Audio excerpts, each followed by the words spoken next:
저에게 주어진 시간이 20분이어서요. 짧은 시간에 핵심적인 내용 위주로 오늘 발표를 하도록 하겠습니다. 이런 이제 서울 국제 기후 환경 포럼에 기조 강연을 초대해 주신 분들에게 감사드리고 초대한 여러분들에게 좋은 또 유익한 강연이 되도록 노력하겠습니다.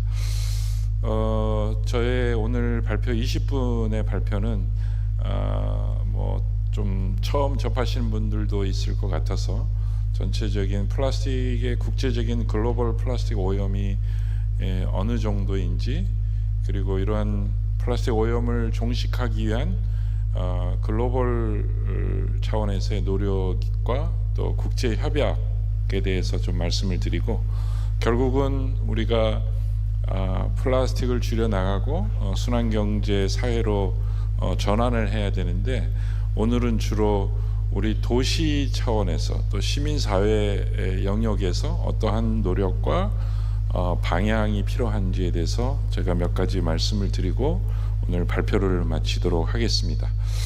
오늘 서울 기후환경 포럼인데 사실 많은 부분들이 이해를 잘 못하는 부분이 있는데, 왜 기후 얘기인데 왜 플라스틱 얘기가 나올까, 왜 탄소 중립 얘기가 나올까. 그래서 플라스틱 오염 종식과 탄소 중립 실현을 위해서 순환 경제는 왜 중요한가, 이 부분을 여러분들이 질문을 갖고 강연을 들었으면 감사하겠습니다. 두 번째는 플라스틱 국제 협약이 지금 현재 어떻게 진행되고 있고 어떻게 전망이 되고 있는지에 대해서 말씀을 하도록 하겠습니다. 그 다음 세 번째는 플라스틱 순환경제 사회를 향한 우리의 실천 방향과 실제 사례들을 말씀을 드리도록 하겠습니다. 이 그림은 지난 한 150년, 170년 동안의 산업혁명 이후에 인류의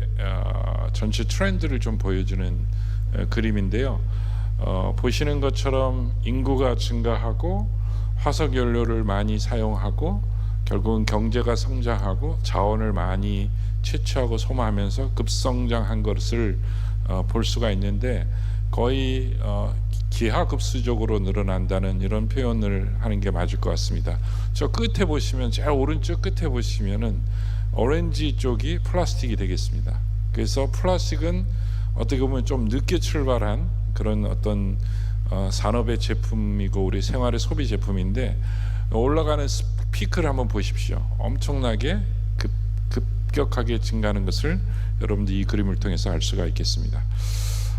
그래서 OECD 국가에서 아마 그림이 잘 보이실지 모르겠는데, 전체 플라스틱 생산 글로벌 프로덕션이 한 4억 3천만 톤 정도 되는데, 그 중에 플라스틱 폐기물로 한 3.5억 톤, 3억 5천만 톤 정도가 발생하는데, 저 오른쪽의 부분들이 오렌지 쪽에 나와 있는 부분들이 이제 잘 처리가 안 돼서 해양이나 아까 태평양의 섬 얘기했던 게 그런 영역입니다. 요 그림의 두께가 그 양의 어떤 비례해서 나타내는 그림이고, 저 위쪽에 보시면은 이렇게 순환하는 그림인데, 그게 현재 지금 순환한 양이 거의 9% 정도, 10%가 채 안 되는 거로 글로벌 차원에서 전 지구적인 규모에서 이렇다, 이렇게 볼 수가 있겠습니다.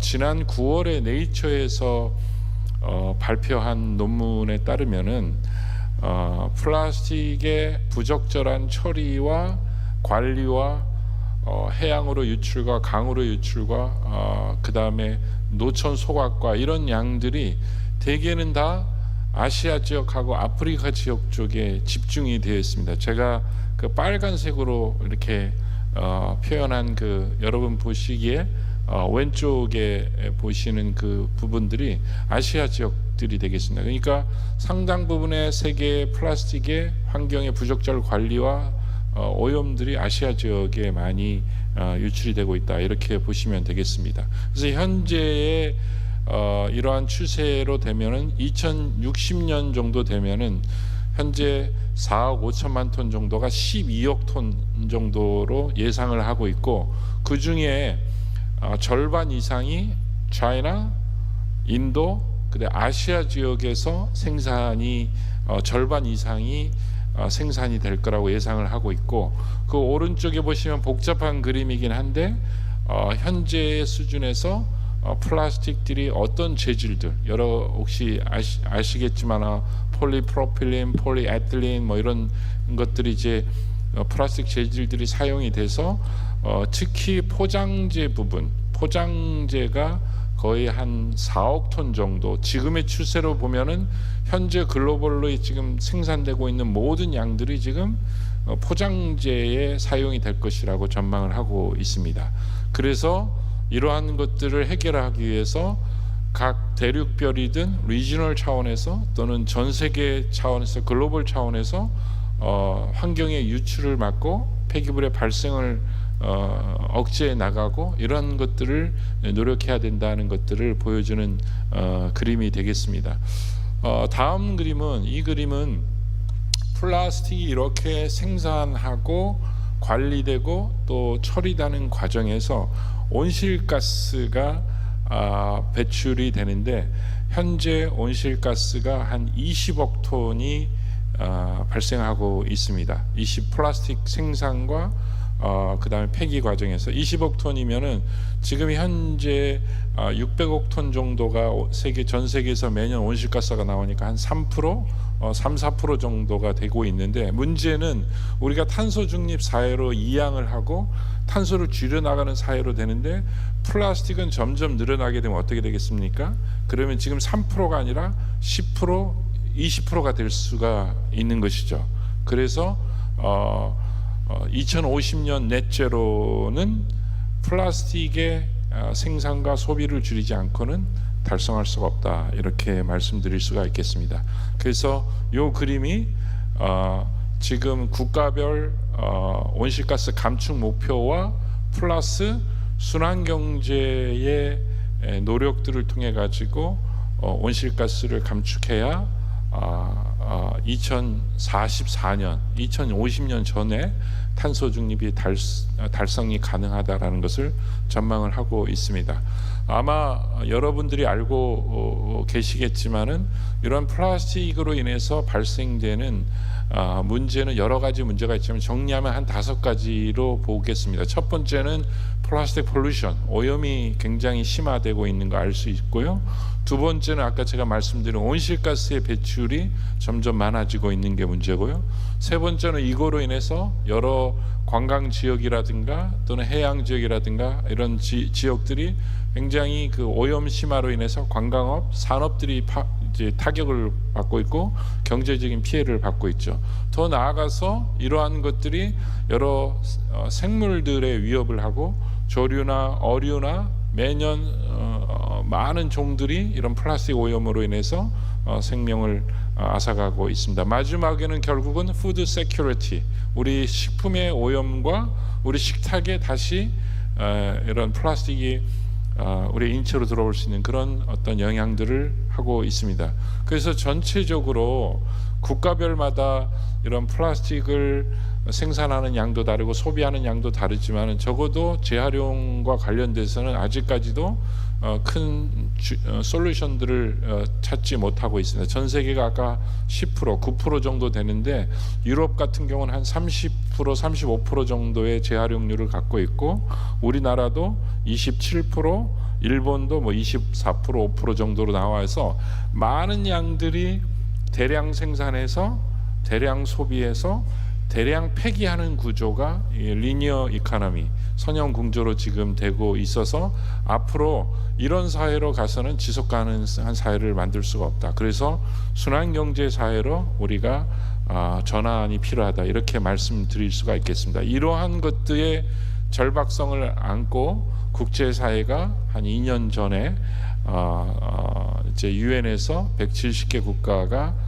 결의안을 통해 가지고 올해 말 2024년 말까지 플라스틱 국제 협약을 마련을 해서 플라스틱 오염을 시키는 노력을 글로벌 차원에서 국제 협약을 만들자라고 합의에 이르렀습니다. 그래서 총 5차례의 정부 간 협상위원회가 개최가 되고 있는데, 지금까지 4번째에 지난 4월에 캐나다까지 큰 성과를 아직까지 못 내고 있습니다. 마지막 이제 11월 25일 5차 플라스틱 국제 협약 협상이 부산에서 개최될 예정이고, 약 170개 국가 3,000명 정도의 정부 대표단과 각 국가별 대표단과 그다음에 여러 국제기구와 NGO들이 참여가 되겠습니다.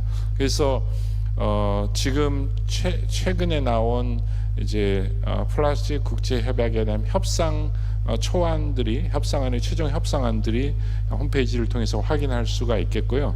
그래서 한 70페이지 정도의 분량이 지금 공개가 돼 있고, 특히 이 플라스틱의 오염 종식과 또 플라스틱에 대한 국제 협약은 단순히 폐기물의 오염을 막자라는 게 아니고, 아까 말씀드린 것처럼 기후 변화하고도 연관이 돼 있고 생물 다양성 위협하고도 연관이 되어 있습니다. 그래서 아무리 마지막 단계에서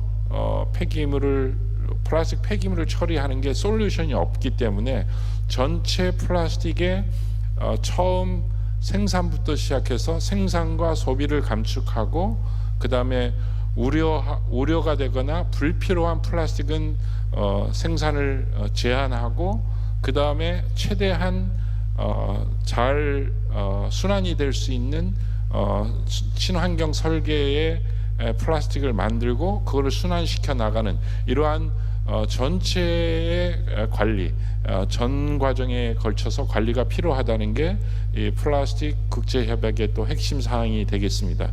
그래서 궁극적으로는 UN 차원에서는 지금 여러분이 보는 왼쪽은 지금 현재의 모습인데 상당 부분은 순환이 안 되고 있고, 다 소각이나 매립이나 환경 유출로 지금 되고 있는 여러분 왼쪽에 보는 모습이 그런 모습이고, 우리가 플라스틱 없는 사회로 갈 수는 없잖아요. 그래서 우리가 바라기는 이제 이제 오른쪽에, 여러분이 보이는 오른쪽에와 같이 일단은 슬림화를 시켜서 생산과 소비를 좀 줄여 나가고, 가급적이면 재사용을 많이 해 나가고, 폐기물의 발생을 억제하고, 그 다음에 마지막 처리 단계에서도 환경의 유출을 막고, 그 다음에 순환하는 이러한 그림들과 목표를 갖고 노력을 하고 있습니다. 그래서 총 13가지의 아젠다가 플라스틱 국제협약에서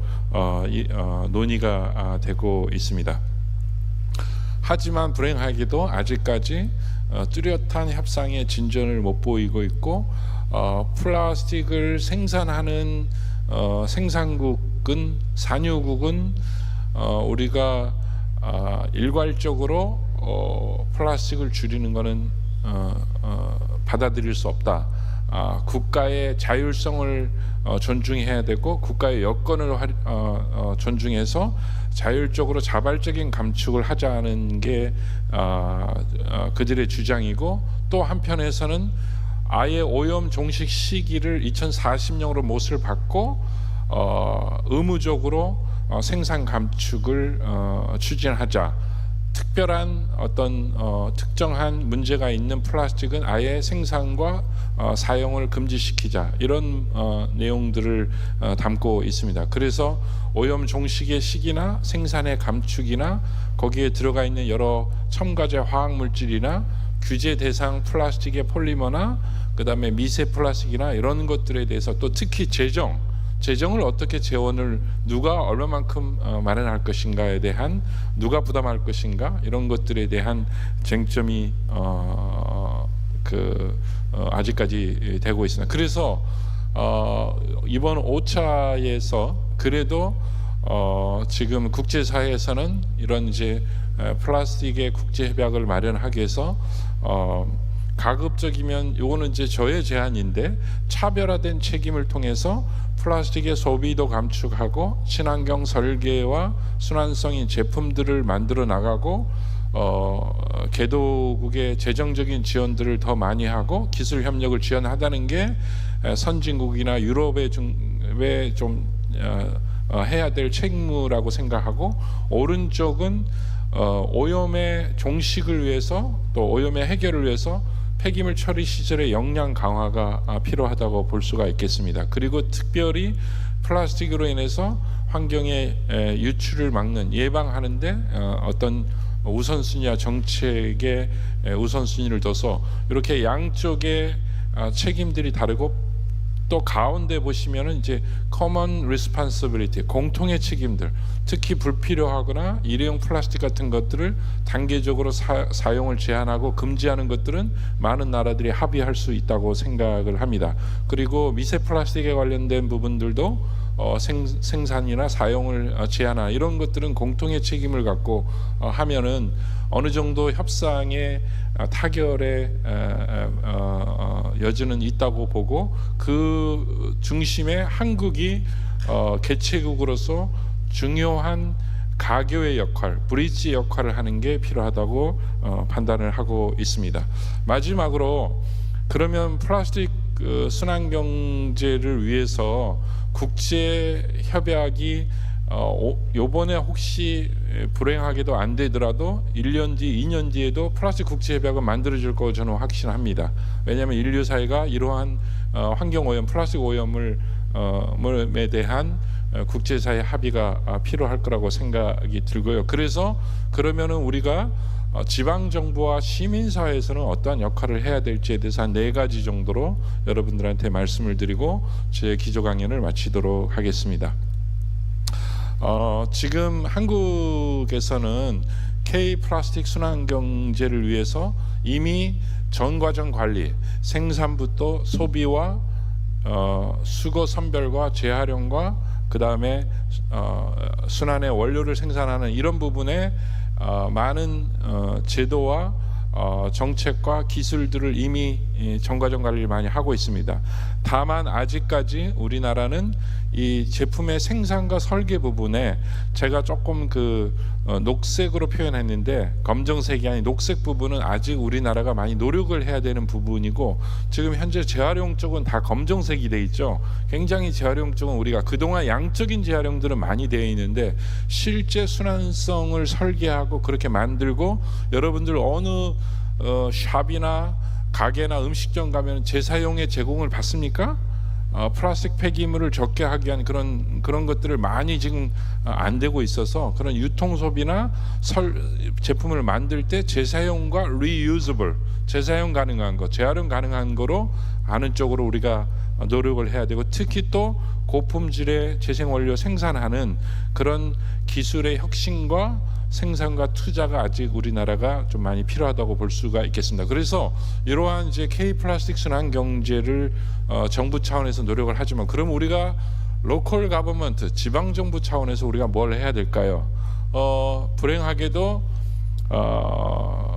우리 한국의 통계를 보니까 지난 10년 동안 엄청난 플라스틱의 양들이 한 250% 정도 늘었습니다. 저기 지금 녹색으로 보이는 이쪽에 부분은 지난 한 10여 년 동안 플라스틱 양이 굉장히 늘어났다는 거 볼 수가 있겠고, 우리나라도 마찬가지 순환성이 그렇게 높지 않다. 그리고 대개는 발열량이 높고 석유에서 왔기 때문에 굉장히 연료의 가치가 높기 때문에 에너지 회수나 발전소나 시멘트 연료로 많이 사용을 하고 있습니다.